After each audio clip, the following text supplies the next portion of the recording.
So, the Council of Nicea, you've definitely heard the name, right? It pops up in novels, documentaries, and usually it comes with all these whispers of secret meetings and shadowy conspiracies that supposedly reshaped Christianity forever. But what if the real story, the actual history, is way more fascinating than any fiction? Let's dive in and separate the myth from the reality. Okay, so a ton of the modern myth-making around Nicaea really took off because of this book. The popular story goes something like this. Way back in 325 AD, the Emperor Constantine got a secret council together, and they basically curated the Bible. They picked the Gospels that made Jesus seem divine and chucked the ones that didn't. The whole idea is that up until that moment, Jesus was just seen as a mortal prophet. And then, poof, his divinity was invented by a relatively close vote. But is that what the historical record actually tells us? Honestly, it's not even close. To find out what really went down, we need to put the novels aside and look at the real crisis that was tearing the early Christian world apart.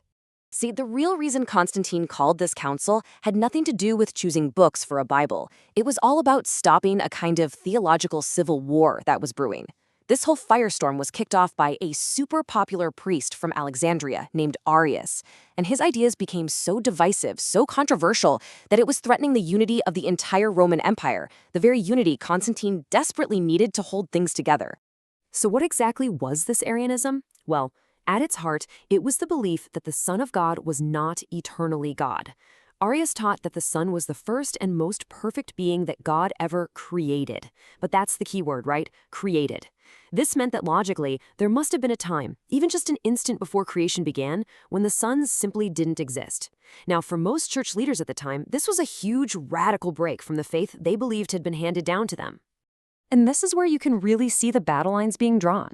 On one side, you've got Arius, arguing the Son is a creature, made of a different substance than the Father.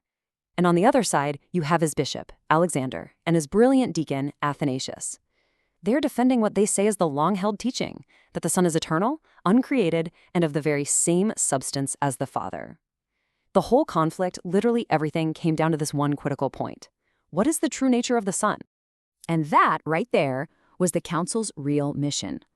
All these bishops weren't brought in from across the empire to sit around and debate which books should or shouldn't be in the Bible. Nope, they were there to settle one massive fundamental question. Who is Jesus Christ in relation to God the Father? Their job was to unify the church's doctrine and finally put an end to this Arian crisis. And to settle it once and for all, they landed on one very specific, very crucial Greek word, homoousios. It means of one substance. By embedding that single word right into their creed, the council was making an unmistakable statement. The Son is not a creature. He is fully God, just as the Father is fully God. It was the perfect theological tool to completely dismantle Arius's entire argument. So picture this. Constantine gets about 318 bishops to come to the city of Nicaea. He even foots the bill for their travel, which just goes to show you how invested he was in getting a unified result. The stage was totally set for a decision that would echo through history. So what was the result? The conspiracy theory loves to say it was a relatively close vote, but the reality? It was a complete and total landslide. Out of all those bishops, something like 318 of them, only just two, refused to sign the creed. This wasn't some nail-biter. It was an overwhelming, near-unanimous confirmation of what the church had been teaching for centuries. Okay, but that close vote story isn't the only myth that's popped up around the Council of Nicaea. Not by a long shot.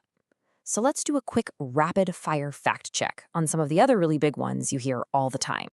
All right, first up, this is probably the biggest myth of them all. The idea that the Council of Nicaea literally created the Bible by picking and choosing books. Yeah, this one is just completely false. Look, we have eyewitness accounts from people who were there. We have the documents from the council, and they all tell us the same thing. The biblical canon was never even on the agenda. There wasn't a debate, there wasn't a vote, no list of books was made, nothing. In fact, the very first church council to actually list out all 27 New Testament books as we know them today, that didn't happen until the Council of Carthage, a full 72 years after Nicaea. Okay, so closely related to that myth is kind of its sequel, the idea that the council actively suppressed alternative scriptures, the so-called Gnostic Gospels. And again, this one just completely falls apart as soon as you look at a calendar. These so-called Gnostic Gospels, like the Gospel of Philip, for example, were written pretty late, like the end of the 3rd century. They weren't early Christian records by any stretch. And way before that, you had major church leaders like Irenaeus writing entire books refuting Gnostic ideas. And he was doing that more than 100 years before the Council of Nicea even happened. So these texts were never, ever serious candidates for the Bible. And that brings us to our last big myth, the claim that Constantine, who some people say was a secret sun worshiper, forced Christians to stop worshiping on the Saturday Sabbath and switch to Sunday. On this one, the historical record is just crystal clear. You can go all the way back to the New Testament itself. In the book of Acts, in Revelation, you see Christians already gathering on Sunday, which they called the Lord's Day. And early Christian writers confirmed this was standard practice long before Constantine was even born. So what did Constantine do in 321 AD? He just gave legal holiday status to this tradition that Christians had already been observing for centuries. He didn't invent the practice, he legally recognized it. Okay, so if the Council of Nicea wasn't about inventing a new religion or creating a new Bible, what was it about? What is its actual lasting legacy? Well, Nicaea's true legacy is huge. First and most importantly, it powerfully affirmed the full divinity of Jesus Christ. Second, it gave us the Nicene Creed, a core universal statement of faith that still unifies Christians all over the world today. And third, it basically created the blueprint, the ecumenical council, as the go-to method for the church to hash out major doctrinal disputes for centuries to come.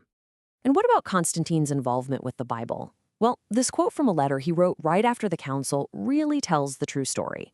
He wasn't ordering some new Bible to be created out of thin air. He was commissioning 50 copies of the existing sacred scriptures for all the new churches being built in his new capital city, Constantinople.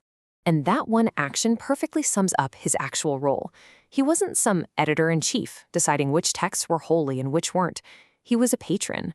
He was using his imperial power and resources to help distribute the scriptures that the church already recognized and used.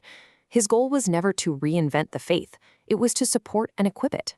In the end, when you peel back all the layers of fiction, the real story of Nicea isn't some shadowy conspiracy. It's the messy, passionate, and deeply human story of a faith working to define its most central beliefs during a moment of crisis. And honestly, the truth is so much more compelling than the fiction. It really makes you wonder, doesn't it? What other historical facts that we all just kind of accept might be worth a second look?